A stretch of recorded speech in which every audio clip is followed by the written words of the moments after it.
संदेश है knowing the plan of God. इस संदेश से महीने के अंदर इस बात पर विचार कर रहे हैं परमेश्वर के योजना को समझना।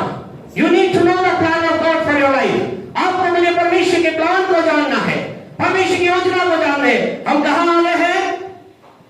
नए साल में आ गए हैं। हम नए साल में हमने प्रवेश किया है। अब हमारे पास क्या है? हमारे पास बहुत सी योजनाएं हैं, बहुत सी बातें हम लेकर चल रहे हैं, बहुत से प्लान अपने बच्चों के लिए बना रहे हैं, नौकरी के लिए बना रहे हैं, चीजों के लिए बना रहे हैं। आपसे कहना चाहते हैं right, you are doing the good thing, अच्छी बात है, लेकिन सवाल ये है what is the plan of God for my life. मेरे जीवन के लिए परमेश्वर की योजना क्या है? मेरे पास परमेश्वर का प्लान क्या है? क्या मेरे जीवन के अंतर्गत मैं उस योजना को फॉलो कर रहा हूं जिसके लिए परमेश्वर ने मुझे यहां बुलाया है? आज की सुबह आपसे कहना चाहते हैं, बहुत से लोग हैं जो अभी प्रभु के अंदर भर रहे हैं। आप में से कुछ लोग कहेंगे पास्टर साहब हमें परमेश्वर योजना से क्या लेना क्या देना, लेकिन आपसे कहना चाहते जो भी आप परमेश्वर की योजना में अपने आप को उड़ेल देंगे या परमेश्वर की योजना में अपने आप को डाल देंगे, आपसे कहना चाहते हैं आपके शरीर की चंगाई को भी आप देखने पाएंगे, आपकी बीमारी से छुटकारे को भी आप देख पाएंगे, आपके बिजनेस में आशीष को आप देख पाएंगे, आपके एलवाइट के में विवाह होने को आप देख पाएंगे, निसंतान के अपने जीवन में संतान को देख पाएंगे। आपसे कहना चाहते हैं it is very important to know that we are following the plan of God और नॉट। क्या हम परमेश्वर के प्लान में अपने आप को हमने डाल दिया है या हम अपने नीति चल रहे हैं? जो ही आप परमेश्वर में डाल देते हैं, आपसे कहें आपके मेरे जीवन में किसी खली वस्तु की गति ना होगी, आपके मेरे जीवन में निराशा हम पर हमला ना करेगी, आपके मेरे जीवन में कोई चीज हमें आगे बढ़ने से रोक ना पाएगी। एक बहुत समय पहले, ज्यादा समय पहले की बात नहीं है, लेकिन कुछ समय पहले, कुछ सालों पहले की बात है, एक प्रभु के दास ने प्रभु से बातचीत की और परमेश्वर ने कहा मैं तुझे चाहता हूं, तेरी मैं अपनी महिमा के लिए यूज करना चाहता हूं, मैं चाहता हूं तेरे द्वारा कलीसिया बनाया जाए, मैं चाहता हूं तेरे द्वारा लोग प्रभु के पास आए। उन्होंने कहा ठीक है पिता, आई एम रेडी, मैं तैयार हूं। और वो निकले और प्रभु कार्य करने के लिए निकले। उनके पास कोई पैसा नहीं था, कोई सोर्स नहीं था। एक लोगों ने कहा, प्रभु ने कहा मैं तुझे यूज करूंगा, मैं तुझे ब्लेस करूंगा, मैं तुझे आशीष दूंगा, मैं तुझे बरकत दूंगा, मैं चाहता हूं तेरे द्वारा हजारों लोग प्रभु के पास आए। उसने कहा ठीक है। और उन्होंने क्या किया? एक मीटिंग का आयोजन किया। पैसा उनके पास नहीं था, उन्होंने जो था उसके द्वारा आयोजन किया। फिर उनके अंदर विचार आया क्या करना है, उस क्षेत्र के अंदर क्या जितने भी लोग हैं वहां हर एक व्यक्ति को जाकर पंपलेट देना है, पर्चा बांटना है, उन्हें बताना है यीशु मसीह जीवन देने वाला प्रभु है। उसने ऐसा किया, वो प्रिंटिंग प्रेस वाले के पास गया, उन्होंने कहा मुझे ऐसा मैं चाहता हूं कुछ हजारों के अंदर मुझे क्या करना है, पेपर पंपलेट के मुझे चाहता हूं मैं कि आप छपाई करें। उन्होंने कहा ठीक है कर देंगे, कोई दिक्कत नहीं, मैटर दीजिए। मैटर दिया, सब कुछ दिया। उन्होंने वैसे कह करके चले गए और उसके पश्चात वो उनके जो बंडल तैयार हो गए, वो परमेश्वर के दास व्यक्ति के पास गए, बोले मेरा बंडल तैयार है, बोला दे दो। उनका लीजिए, उनका ये तो दे दिया, ये लीजिए आपका पैकेज, ये तैयार है, आपके सारे जो कंप्लेंट तैयार है। उन्होंने कहा ठीक है पैसे कहाँ है? उनका पैसे मेरे पास नहीं है। उन्होंने कहा तुम्हारे पैसे नहीं है, तुमने क्या गलती कर दी? पैसे नहीं, इतने हजारों रुपए के हजारों पैम्पलेट आपने छपवा दिया, पैसे नहीं, क्या बात है? तो जानते प्रभु के दास ने क्या कहा? प्रभु के दास ने कहा मेरे पास पैसा नहीं है, मेरे पास दर्शन है। I do not have money, but I have a vision। और आपको मालूम है क्या हुआ? जो ही प्रभु के दास ने उसे प्रेस जो प्रिंटिंग प्रेस वाले से कहा मेरे पास पैसा नहीं, दर्शन है। प्यारे परमेश्वर, वो प्रभु की वचन बेंगलोर शहर की बात है, कहीं दूर की बात नहीं है। और प्रिंटिंग प्रेस वाले व्यक्ति ने कहा तुम्हारी इस आवाज ने मेरे हृदय को छू लिया, जाओ तुम्हें एक भी पैसा देने की जरूरत नहीं है, तुम्हारे पास दर्शन है, दर्शन का पीछा दो, परमेश्वर में भी दर्शन का पीछा दो, परमेश्वर तुम्हारे करेगा। और प्रभु के नाम की महिमा करने के लिए बताना चाहते आज जो प्रभु के दास डॉक्टर पॉल दनियल है, जिनका बेंगलोर शहर के अंदर 3-4 भाषाओं के अंदर कलीसिया चलती है, एक सभा में 10,000 से 15,000 लोग प्रभु की महिमा करते हैं। हालेलुया। आपसे कहना चाहते आपके पास मेरे पास परमेश्वर की योजना है, एक हमारे पास बुद्धि है, पैसा है, लोग है, हम कहे दर्शन है तो परमेश्वर प्रबंध करेगा। आपके पास परमेश्वर की योजना है, परमेश्वर प्रबंध करेगा। आप परमेश्वर की बातों का पीछा कर रहे हैं, परमेश्वर प्रबंध करेगा। आपके लिए धन का प्रबंध करेगा।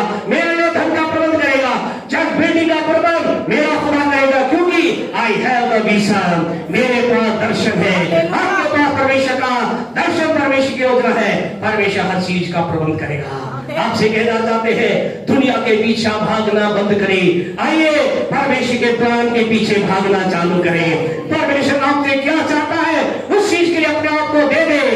आपको कहना चाहते परमेश्वर आपको, कलीसिया का वचन क्या आया है मालूम आपको? क्या आया है? पहले परमेश्वर कलीसिया के लिए प्रभु ने साल कहा है, क्या कहा है? मत्ती 6:33, पहले तुम उसके राज और धर्म की खोज करो और ये सब वस्तु तुम्हें मिल जाएंगे। परमेश्वर धर्म कह रहा है राज की खोज करो, मेरे राज की खोज में लग जाओ, मेरे धर्म की खोज में लग जाओ, तुम्हें सब मिलेगा। रोटी मिलेगा, कपड़ा मिलेगा, बिल्डिंग मिलेगी, धन मिलेगा, बुद्धि मिलेगी, ज्ञान मिलेगी। परमेश्वर का वचन ऐसा लगे, इसलिए पहले तुम, परमेश्वर किसे कह रहा है? ये लोग चर्च को कह रहा है, हे कलीसिया पहले तुम मेरे राज और धर्म की खोज करो, फिर कलीसिया सब वस्तु तुम्हें मिल जाएगी।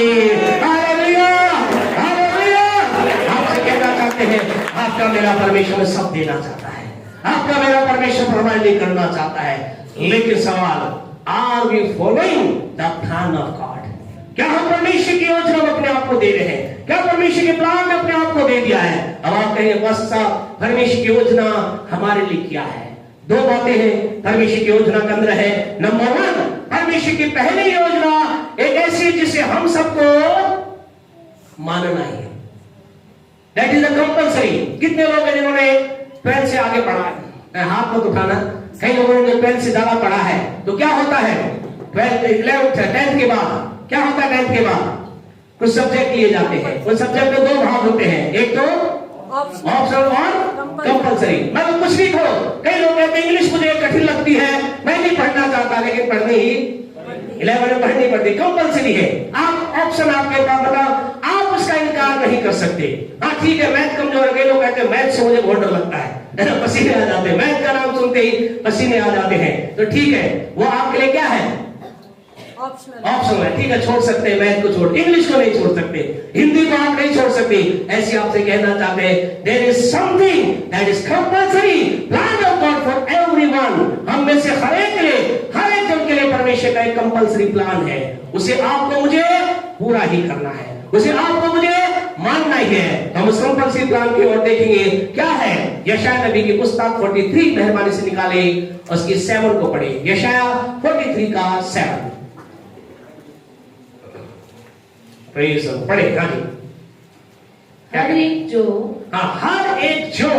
मेरा कहलाता है, मेरा कहलाता है। थोड़ा धीरे धीरे आराम से चलेंगे। Thank you sister. क्या कह रहा है? हर एक जो मेरा कहलाता है। यहाँ हम किसके हैं? किसके हैं? हम किसके हैं? सब हम प्रभु के हैं, हम परमेश्वर के हैं।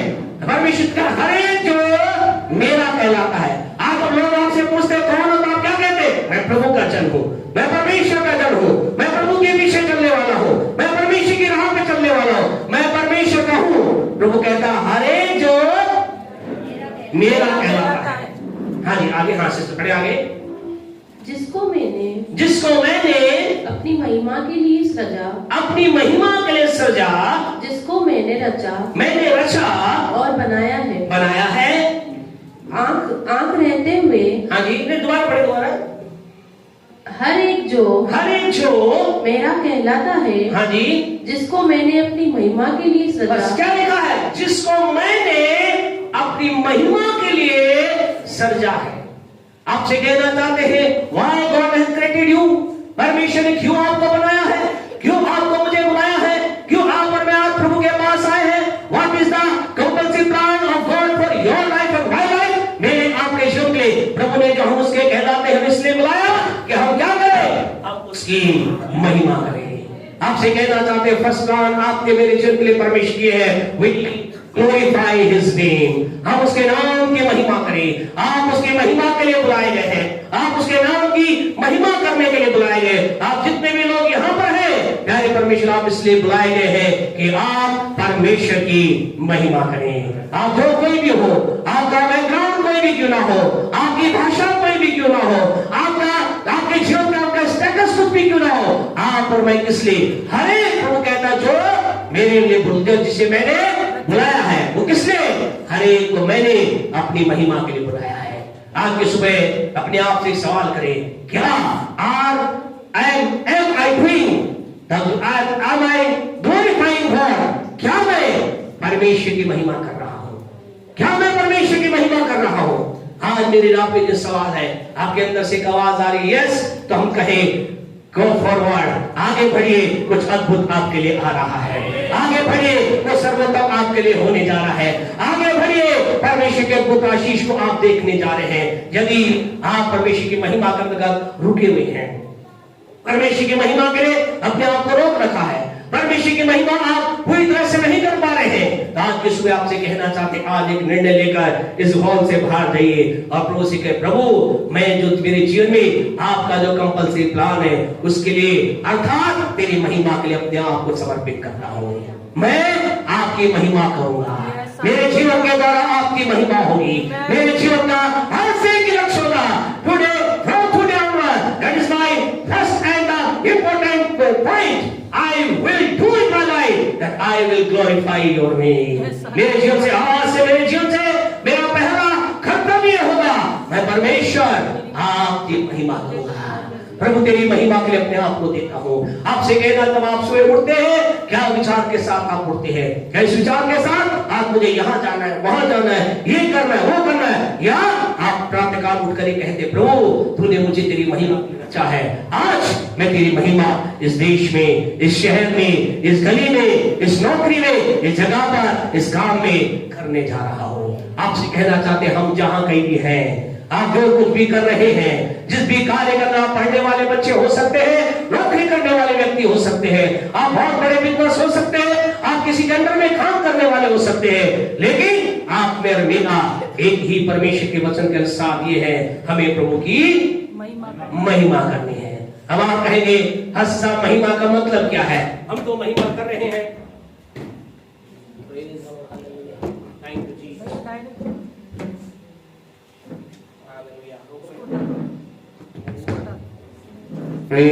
हालेलुया।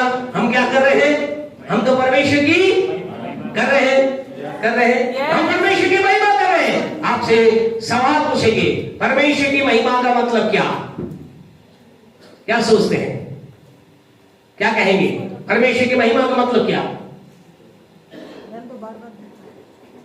हालेलुया। परमेश्वर की महिमा का मतलब क्या मतलब?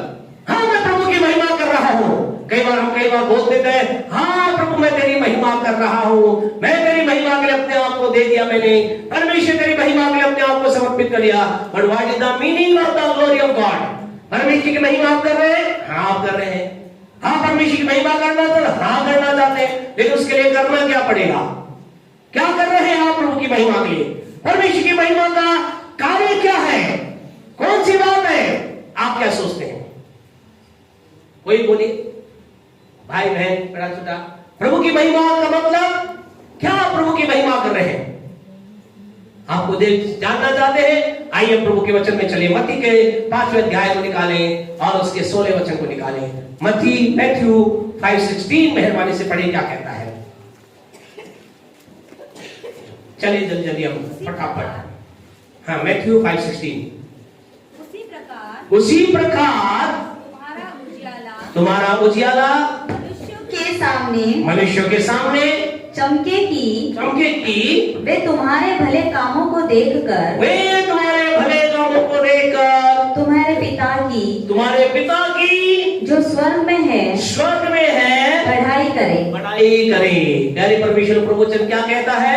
परमेश्वर वचन कहता है, तुम्हारे भले कामों को देखकर संसार के लोग तुम्हारे भले कामों को देखे, और तुम्हारे भले कामों को देखकर लोग क्या करें? स्वर्ग में जो तुम्हारा पिता है उसकी बड़ाई करें। अब यहाँ तो बड़ाई वर्ड है, इसलिए आपसे कहना चाहते हैं, हमें थोड़ा नॉलेज, ज्ञान हमें बढ़ाना है। कोशिश करें दिनों के अंदर इंग्लिश की बाइबल पढ़ने का प्रयास करें, और भी थोड़ा स्टडी के लिए अपने आप को दे, क्योंकि जो बड़ाई वर्ड है यहाँ पर राइट वर्ड नहीं है। ओरिजिनल लैंग्वेज में अगर हम पढ़ेंगे तो ऐसा लिखा है, by doing this you glorify your father who is in heaven. यानी कि सेम वर्ड यहाँ यूज किया गया है। जो यशायाह 45:7 में लिखा गया है, मेरी महिमा की रचा गया है। यहाँ वही वर्ड यहाँ पर किया गया है कि जब लोग परमेश्वर के लिए भले काम करते हैं, जब लोग भले भले काम के लिए अपने आप को दे देते हैं, प्यारे परमेश्वर को भले कार्य के द्वारा क्या होती है? परमेश्वर की महिमा होती है। हालेलुया। आप जब भले कार्य के लिए अपने आप को देते हैं, आप भले काम के लिए अपने आप को सबमिट करते हैं, आप भले काम के लिए अपने आप को दे देते हैं, आपके भले कार्यों के द्वारा क्या है? भला आपका भला कार्य करना क्या है? परमेश्वर की महिमा है। हालेलुया। आप जब एक भले काम में अपने आप को समर्पित करते हैं, आप कहते हैं I will this good deed, मैं ये भला काम करूंगा, ये भले कार्य करूंगा, अपने आप को डेल दूंगा लूंगी। आपसे कहना चाहते हैं ये भला कार्य के द्वारा परमेश्वर की महिमा होने लग जाती है। आप परमेश्वर के प्राण को पूरा करने लग जाते हैं। आप भले कार्य के द्वारा प्रभु के नाम को महिमा देने लग जाते हैं। फिर सवाल ये आता है, भले काम आखिर है क्या? तुझे भले काम क्या है? अब आप कहेंगे सारी दुनिया भले काम कर रही है, चीजों को आटा खिलाना, उसको रोटी खिला देना, इसकी मदद कर देना। क्या आप और मैं मात्र भले कार्यों के द्वारा पिता की महिमा कर सकते हैं? ये चलो हाँ या ना? क्या एक व्यक्ति जानवरों को रोटी खिलाकर, दयालु बनकर, चींटियों को रोटी खिलाकर, या किसी जानवर को रोटी खिलाकर, या किसी गरीब की मदद कर क्या हम परमेश्वर की महिमा कर सकते हैं? जो परमेश्वर अपनी महिमा की बात कह रहा है, हाँ या ना? है जी? कुछ चिल्ला रहे गर्दन, कुछ कंफ्यूजन में है। आपसे कहना चाहते नहीं, ये कुछ ऐसे काम है, ये कुछ ऐसे काम है जिन्हें हम भले काम के एक छोटे रूप में दे सकते हैं, लेकिन ये भले काम परमेश्वर की महिमा को प्रकट नहीं करते। अगर ऐसा होता तो फिर क्या होता? फिर तो हमारे वो लोग जिनके पास क्या बड़ी धन संपत्ति है, जो लोग क्या करते हैं, हजारों, हमें पता चला कुछ लोग ऐसे हैं, हजारों लाखों लोग लाखों रुपए काय में खर्च करते हैं, अलग अलग प्रकार के दुनिया के अंतर्गत, सेवा के अंतर्गत अलग अलग प्रकार की चीजों में खर्च करते हैं। गलत नहीं है, ठीक है, अच्छा है। जानवरों को खिलाना अच्छी बात है, लोगों पर दया करना अच्छी बात है, मददगारों की मदद करना अच्छी बात है, कोई व्यक्ति आवश्यकता में उसके साथ आप खड़े, अच्छी बात है। लेकिन ये कार्य परमेश्वर की महिमा के नहीं गिने जाते। ये कार्य वो कार्य जो हमें एक अच्छा नाम देते हैं, ये कार्य वो है जो हमारे एक टाइटल देते हैं, ये बड़ा क्या है? बड़ा दानी आदमी है, बड़ा दयालु आदमी है, बड़ा क्या है? वीर है। और इस जैसा दयालु कोई है ही नहीं, बड़ा दया से बड़ा। ये चीजें कुछ टाइटल हमें देते हैं, लेकिन इन कार्यों के द्वारा हम परमेश्वर को महिमा नहीं दे सकते। स्वतः परमेश्वर कार्यों को देख करके ये नहीं कहेगा कि तुमने कर दिया है, ठीक है, तो यू आर डूइंग बेटर, मेरे काम को तुम पूरा कर रहे हो। नहीं, अब आप कहेंगे बस अब भला काम है क्या? जल्दी से भले काम को हम देख करके आगे बढ़ेंगे। परमेश्वर के लोगों, प्रेरितों का उसका 10वां अध्याय, उसके 38 वर्ष को हम पढ़ें। प्रेरितों का उसका 10वां अध्याय और उसके 38वें वचन को पढ़ें। 10:38 क्या कहता है? यीशु के बारे में लिखा है। हाँ जी, परमेश्वर ने किस रीति से यीशु नासरी को यीशु नासरी को पवित्र आत्मा, हाँ जी, और सामर्थ से अभिषेक किया, पवित्र आत्मा और सामर्थ से अभिषेक किया, वह भलाई करता और सबको जो शैतान के सताए हुए थे, और सबको जो शैतान के सताए हुए थे, अच्छा करता फिरा। आप भले काम को करना चाहते हैं? हाँ, बस ऐसा हम करना चाहते हैं, क्योंकि परमेश्वर ने हमारे कंबल से रखा है। यहाँ ऐसा लिखा है, परमेश्वर ने क्या किया? उस भले काम के लिए यीशु को क्या किया? ऐसा लिखा, उसे पवित्र आत्मा के सामर्थ के द्वारा उसे अभिषेक से भर दिया। और ऐसा लिखा, वो हर जगह क्या करता रहा? कौन सा भला काम करता रहा? ऐसा लिखा है, वो जो लोग शैतान के सताए हुए थे उन्हें अच्छा करता फिरा। आपसे कहना चाहते हैं, परमेश्वर की महिमा के लिए अगर आप और मैं अपने आप को देना चाहते हैं, तो मेरा आपका भला काम, इंपॉर्टेंट काम ये है, वो लोग जो शैतान के सताए हुए हैं, आइए उनके पास एक छुटकारे का संदेश लेकर जाएं। आइए हम उनके लिए छुटकारे का कारण बन जाए। आइए हम उनके जीवन में एक छुटकारे का कारण बनकर उन्हें परमेश्वर के राज्य के लिए जोड़ दें। आज आपसे कहना चाहते, आप और मैं परमेश्वर की महिमा करना चाहते हैं, तो लोगों के जीवन में हमें शैतान के कार्य को क्या करना पड़ेगा? तोड़ना पड़ेगा। आपके पड़ोसी में जो शैतान का काम हो रहा है, आपके कॉलोनी में जो शैतान का काम हो रहा है, या आप में से किसी के बच्चे की जगह पे शैतान का काम हो रहा है, या आप में से किसी पति पत्नी के जीवन में शैतान काम हो रहा है, परमेश्वर की महिमा के लिए भला कार्य है। आपको मुझे हमें खड़ा होना है और इस शैतान के कार्य को, उस शैतान के कार्य को, उस शैतान के कार्य को तोड़ना है, नाश करना है, भस्म करना है, खंडन करना है, खत्म कर देना है। यही आपका मेरा एक भला काम है जिसके साथ हमें अपने भले कार्य के जीवन को स्टार्ट करना है। आपसे कहना था, आप और मैं खड़े खड़े व्यक्ति के जीवन में शैतान के कार्य को देख नहीं सकते। अगर आप वो व्यक्ति है जो किसी के जीवन में शैतान के कार्य को देखकर चुपचाप खड़े हैं, शांत खड़े हैं, अपने आप को रोके हुए हैं, तो कभी शाम को कहना चाहते this year let us stand, आइए खड़े हो जाए और शैतान के कार्य को उस भाई के जीवन से नष्ट करने के लिए अपने आप को तैयार करें। शैतान के कार्य को नाश करने के लिए उस बहन के जीवन में तैयार हो जाए। आपको मुझे शैतान के कार्य को बर्दाश्त नहीं करना है। हमें क्रोध से भर जाना है, हमें गुस्से से भर जाना है। जब भी हम लोगों के जीवन में शैतान के कार्य को देखे, जब भी एक व्यक्ति के जीवन में शैतान के कार्य को देखे, हमें क्या करना है? पवित्र क्रोध से भर जाना है और हमें कहना है इसके जीवन से शैतान का कार्य नष्ट ही होना है। इसके जीवन से जो शैतान ने नशे को इसका आदि बना लिया गया है, मुझे इसके जीवन से नशे को यीशु की सामर्थ से तोड़ना है, कर्जे को तोड़ना है, व्यभिचार को तोड़ना है, निराशा को तोड़ना है। हर एक जो श्राप शैतान ने परिवारों में डाल दिया है, आपको कहना चाहते, आपको परमेश्वर ने एक अधिकार दिया है। आपके पास एक अधिकार है, संसार के पास नहीं है। There is no hope to one. इस संसार के पास कोई आशा नहीं है। वो क्या है? शैतान जैसा चलाना वो चल रहे हैं, शैतान जैसा सता रहा है वो सताए जा रहे हैं, शैतान उन्हें मार रहा है वो पिटाई खा रहे हैं, शैतान उन्हें घसीट रहा है वो घसीटे जा रहे हैं। आपसे कहना चाहते हैं, आपके मेरे जीवन में एक बोझ होना चाहिए, मुझे शैतान के काम को नाश करना है। और आप कहेंगे पास्टर साहब हम कैसे करेंगे, हम तो बहुत छोटे हैं, हम तो कुछ भी नहीं है। आपको कहना चाहते लूका 10 उसके 19 वचन को आप पढ़ोगे। आप कौन है? परमेश्वर के द्वारा बुलाए गए। आप कौन है? जिसे परमेश्वर अपनी महिमा का रचा है। आप कौन है? जिसे परमेश्वर ने अपने पास बुलाया है। और जानते उसने क्या कहा? उसने कहा है लूका 10:19 पढ़े, क्या कहा? लूका 10:19। हाँ जी, देखो किसको कह रहा है? यीशु मसीह बोले मुझे कह रहा है, मुझे कह रहा है। यीशु कैसी तरह कह रहा है? मुझे कह रहा है। क्या कह रहा है? देखो, क्या देखो?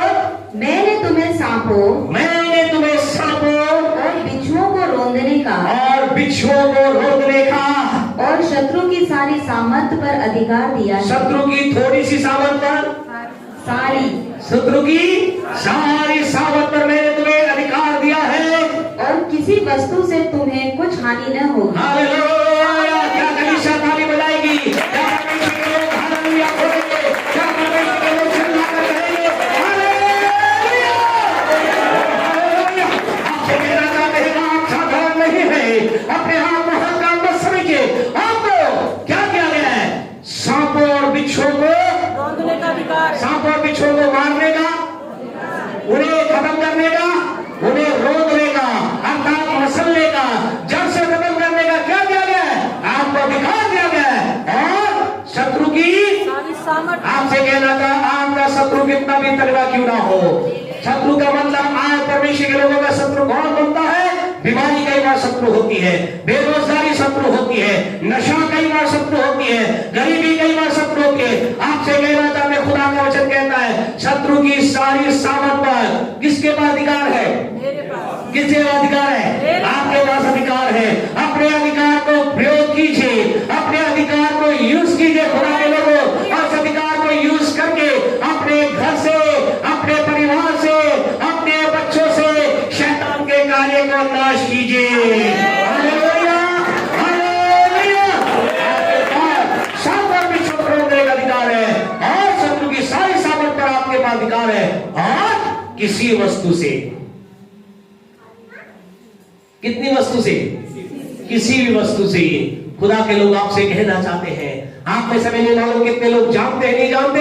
साधु सुंदर सिंह कितने लोग सुना नाम सुना है? साधु सुंदर सिंह प्रभु के वो जन हुए हैं। बचपन में वो एक ऐसे परिवार में पले जहां धर्म भक्ति की बातें होती थी, और जब वो धर्म भक्ति की बातों को भर रहे थे, बढ़ते जब एक मैच्योरिटी के एज में आए, समझदारी के एज में आए, 18 से 19 की एज में उनके मन में एक विचार आया, हुई मैं इतनी आराधना करता हूँ, मेरे घर में इतनी भक्ति होती है, मेरे घर में सारी बातें होती है, लेकिन मुझे अंदर से कोई शांति नहीं है। और इस विचार के साथ वो आगे बढ़े, उन्होंने खोज करना चालू किया, अलग अलग ग्रंथों को पढ़ना चालू किया, ये पढ़ा वो पढ़ा, कहीं उन्हें शांति ना मिली।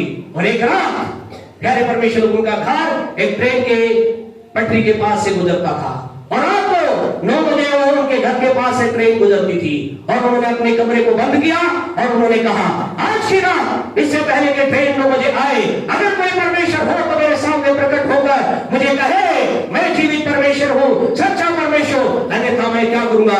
अगर मुझे मालूम ही नहीं, अगर कोई है ही नहीं, तो क्या मतलब संसार में जीने से? मैं अपने जीवन को इस ट्रेन के नीचे खत्म कर दूंगा। इस विचार के साथ अपने कमरे में बैठे और इंतजार करने लगे।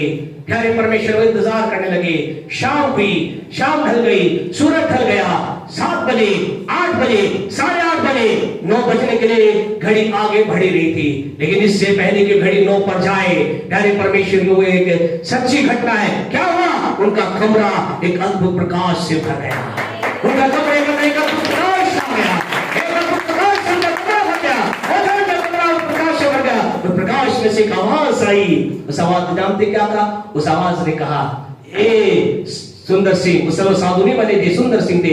हे सुंदर सिंह, जिसकी तू खोज कर रहा है, वो मैं जीवित परमेश्वर यीशु हूँ।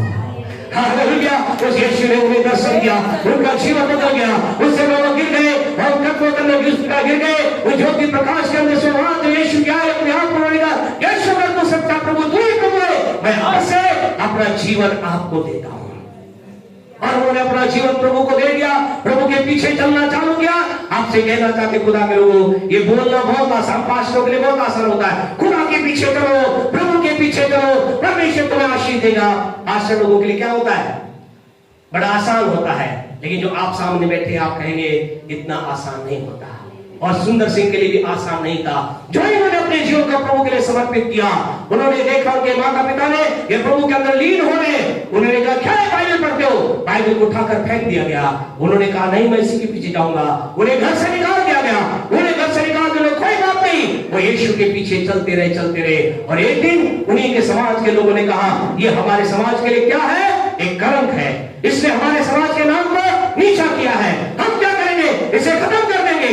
और ऐसा खुदा के लोगों, उनकी जीवनी, उनकी पुस्तक आप हमारे पास भी है, आप भी ले सकते हैं, YouTube पे भी आप देख सकते हैं, द लाइफ ऑफ सुंदर सिंह, हिंदी में भी है। आपको मालूम उनकी जीवनी के अंदर वो लिखते हैं, बताते हैं।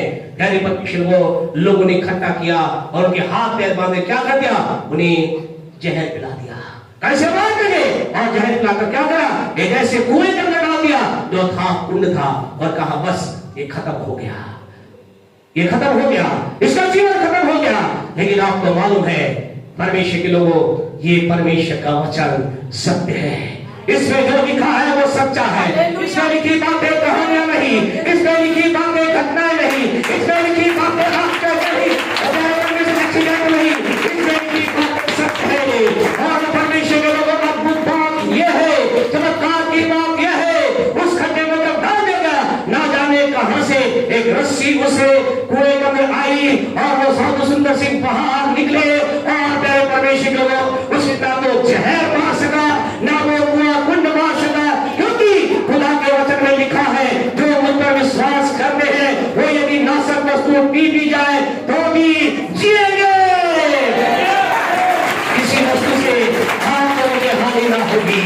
हालेलुया। और परमेश्वर का धन्यवाद। अद्भुत बात, सामर्थ्य बात यह है, साधु सुंदर सिंह की किसी को नहीं मालूम वो कैसे मरे। ऐसा कहते हिमालय के जंगल में, हिमालय पे गए, हिमालय के अंदर गए और खो गए, आज तक वो दिखाई नहीं दिए। नामा के लोग कहते हैं शायद प्रभु ने उन्हें उठा लिया, शायद परमेश्वर ने उन्हें अपने पास कैसे बुलाया मालूम नहीं।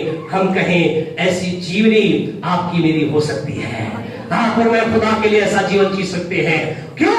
उनके जीवन में हुआ क्योंकि उन्होंने लक्ष्य बना लिया था, मेरा जीना परमेश्वर की महिमा करना है। आपसे कहना चाहते आपके पास एक अधिकार है, आपको एक अधिकार दिया गया है और आपको इस अधिकार को प्रयोग कर करके शैतान के कार्य को नाश करना है।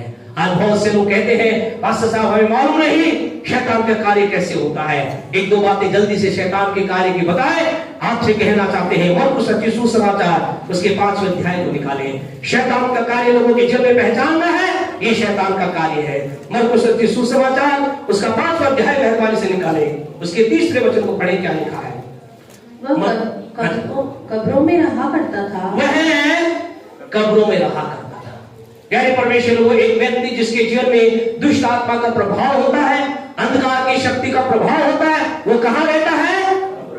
कब्रों का मतलब जहां मुर्दे होते हैं। प्यारे परमेश्वर लोगों, एक व्यक्ति को आप पहचान सकते हैं। जो लोग ऐसे लोगों में जिनमें कोई जीवन नहीं घूमता है, समझ लेना ये क्या है, ये क्या है? दुष्ट आत्मा से ग्रसित व्यक्ति है। जिसके जीवन में दुष्ट आत्मा होती है वह ऐसे जगह पर रहता है जहां कोई जीवन नहीं होता।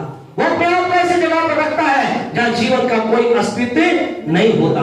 आज संसार में बहुत से लोग हैं जिन्होंने क्या है अपनी लाइफ को ऐसी जगह जोड़ रखा है जहां कोई जीवन नहीं है, जहां मृत्यु की बातें। कब्र किसको दर्शाती है? मौत को दर्शाती है। कब्र किसको दर्शाती है? अंतिम समय को दर्शाती है। कई लोग आज क्या है, कई लोगों ने अपने जीवन को कहां रखा है? ऐसी जगह पर रखा है जहां कोई जीवन नहीं है। जीवन से अलग उन्होंने अपने आप को कर लिया है। आगे पढ़े 4 को पढ़े क्या लिखा है।